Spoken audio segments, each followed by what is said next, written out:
So if you feel like you become less than human every time you eat fatty foods in any way, in this video I'm going to help you understand what may be creating that trouble and 5 steps you can take to turn that around. Let's jump in.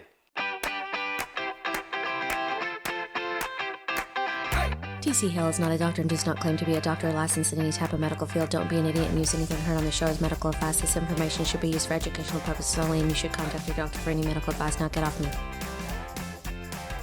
So Chris sent in a question, and Chris said, I'm extremely intolerant to meat and fat. A single meal of fatty meat or chicken causes my upper digestive organs to feel like they've grinded to a halt, like there's a tight belt around them. Then the next day, all of my joints and muscles are in extreme pain, like I'm full of concrete and can't move or do anything. So I don't know Chris. I don't know what's going on with Chris. I'm not giving Chris any type of advice here. I'm not a doctor. I'm not giving anybody advice. But this is a topic that we can talk about in some generalities to give Chris and other people dealing with these type of situations some insights into what may be going on. And really, when we're looking at this type of discomfort after eating the foods, in most situations, we're looking at digestive malfunctions, things that are not allowing that food to be broken down the way that it should be broken down. You can't just put a chicken sandwich in the stomach and expect the body to use a chicken sandwich. It has to be broken down into vitamins and minerals and amino acids and fats, all that the body can use to operate the body. So the body needs to digest that food. And where the problems occur are either going to happen in the stomach or a little bit further down the line. So in the stomach, when we eat food, the stomach should make hydrochloric acid or HCl. And that acid is meant to help us acidify that food so we can start that breakdown process. But it's really common now for people not to be making enough stomach acid for a wide variety of reasons. So when that happens, that food has to break down by a process of like rotting and fermenting. And that all creates all these gases and pressure, and it can kind of expand that stomach. And if it happens further down the line in the small intestine, it can expand the intestines as well. But any of that expanding is going to feel like, man, I'm all bloated, or I got a belt tied around me, or I just feel like I want to hurl, or there's lots of pain and cramping. So all those things can come from the food just not acidifying correctly. So think about if you put a trash can out in the back of your house, and in one trash can you put a bunch of vegetables, and you had another trash can where you put a bunch of meat, and you just left it out there for a week or so. And you go out and you open up the lids and you stick your head in there. Well, which trash can is going to be less pleasant? Yeah, it's the meat. The meat is going to rot and ferment. There's going to be all kinds of crazy beasts crawling around on there. It's going to be a mess. And it's the same way in the body.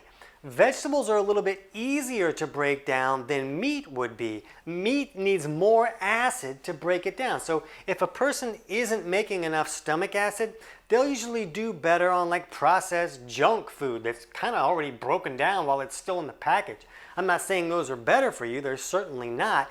But a person's going to feel better when they eat them, and they will start to gravitate towards eating more and more junk. Now, fatty meat has the ability to magnify this issue because once this food is acidified and goes down into this area called the duodenum, that's like the first 10 inches of the small intestine, this acidic product going in there triggers this gallbladder to squirt what's called bile down into the intestinal tract. And that alkaline bile, which is made by the liver, and then it comes down here and it's stored in the gallbladder. But when this acid comes here, it triggers this bile to squirt down there, and that bile helps us neutralize those acids. But the bile is also like a soapy substance that helps us emulsify or break down our dietary fats. So that's what the body uses to really break down dietary fats. The thing is that this bile becomes too thick and sticky to flow correctly for a lot of people, for a wide variety of reasons. And so if that bile is not flowing correctly, it doesn't come down here, and then it can't neutralize the acids, and it can't help us really digest those fats.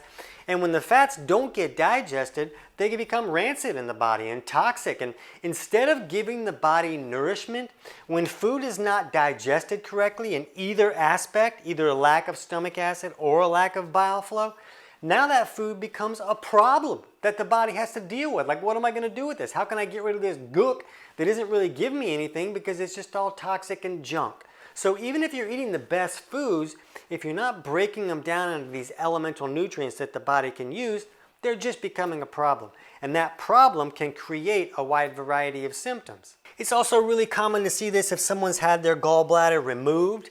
And it won't happen for everyone who's had their gallbladder removed, because the liver's still going to make bile, and it can still come down in this biliary pathway and come into this intestinal tract. And it just kind of trickles down in there all the time, just a small amount at a time. But if a person's getting enough of that bile, then they can digest those fats correctly and they'll be able to process them and everything will go okay. But it's really common without a gallbladder, for there's no real bolus of bile coming down, and so they'll have a harder time processing fats sometimes. So what I want to do is I want to help you understand some steps that you can take to kind of relieve some of these symptoms and kind of get you through it, but then we'll also talk about some steps to actually fix the underlying cause of those problems. And when Chris was talking about, and then all my muscles and my joints hurt and I'm filled with concrete, there's a variety of things that can create symptoms like that. And you really want to learn how to look at your physiology to understand what imbalances can create some things like that. So we'll put a link in the description below for our totally free digestion course that kind of walks you through how to run simple self-tests at home using tools you can pick up at a pharmacy or a health food store to get a better idea of some imbalances in your body that can create trouble at that tissue level.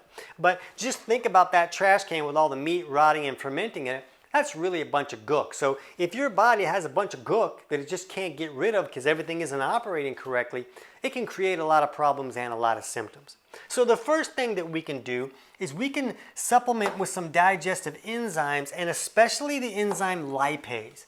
That's the enzyme that the body uses to help us break down fats better. So if a person doesn't have enough bile coming down to really help neutralize those acids coming from the stomach and really emulsify those fats, then using some more lipase can help boost that ability to break those fats down so that they can actually be used by the body. Another great step is to use ox bile or TUDCA supplements. And I don't view these as interchangeable, but some people will do better with ox bile and some people will do better with TUDCA. And ox bile is basically just like you supplementing with bile. So if a person is not producing enough bile for one reason, which is a lot more rare, but it can happen, or if bile isn't flowing like it's supposed to, or maybe somebody's lost their gallbladder, you can bring that ox bile in through the stomach so it can come down here and help all that processing of the fats and all that kind of stuff. But the problem is that if someone doesn't have enough stomach acid, ox bile could really magnify that problem. So you want to learn how to take it the right way. It really needs to be taken away from food. And we'll put a link in the description below for our video on how to use ox bile and TUDCA the right way. And you're really going to want to watch that video because there's some intricacies there that will vary from person to person. But TUDCA is a synthetic form of ox bile, and some people might be able to use that a little closer to their meals. So I talk about that in that video and help you figure out which one may work better for you. But this can be a big help to help right away. Maybe you can't fix the underlying cause right away, but you can give your body some tools it can use to process those fats a little bit better, and that can really help. Step number 3 is that you really want to fix stomach acid if it's not enough stomach acid going on. So to figure out if that's a problem for you, you can check out our video on 10 signs of low stomach acid, because if you're not acidifying the food correctly, not only is that food going to rot and ferment and create all that trouble, but then this acid product isn't coming into the duodenum and triggering the gallbladder to squirt that bile down there. So that's another reason for bile not to flow correctly. And then that can create this cascade of bile not flowing well indefinitely, because when it stays in the gallbladder, it just continues to concentrate there. That's the gallbladder's job, is to concentrate it. So if it's not flowing down because it's not being called on, because there's no stomach acid, then it's going to stay in there, continue to concentrate until it concentrates into sludge or even gallstones. So we want to make sure the stomach acid is working correctly so that the gallbladder gets called on, and then the bile comes down and helps us digest those fats in the fatty foods that we're consuming. So that can be a big thing. And step number 4 is to spread your fats out a little bit. Some people that have issues like this can do okay with small amounts of fat at a time, but their body can't really process a lot of fats. So if you spread it out a little bit more and just put a little bit of fat in each meal, some people will do better kind of as a temporary fix. The thing is, you don't really want to eat low fat because that can just magnify some of these problems. Consuming dietary fats is another thing that can trigger the gallbladder to squirt some bile down there. It doesn't trigger it as much as this stomach acid, I feel, but it's still going to help some bile come down there. So if a person starts gravitating towards really eating low fats because the higher fat meals make them feel miserable, then the gallbladder is not going to squirt as much down there. We don't need as much bile. There's not as many fats coming down there, so I'm just not going to put as much down there. And step number 5 is this is what you really want to do to fix the actual problem, is you want to make sure that bile is thin enough so that it can flow correctly. For most people, the bile has become too thick and sticky to flow, and then it's not coming down to neutralize the acids, and it's not helping us really digest those fats correctly. And when you can't digest those fats correctly, you also can't assimilate fat-soluble vitamins like A, E, D, and K, and those can be a really big deal. So these are some steps that you can take to sort of bring about some immediate relief. For some people, that can sometimes be enough to bring about some relief quickly. But when you really want to fix the problem, you want to thin out bile so that it flows correctly. So you can jump over right now and check out our video on 5 steps to improve bile flow, and that'll give you some steps to help thin this out so that it'll get moving and help you digest those fats the right way. I can't wait to hear about your results.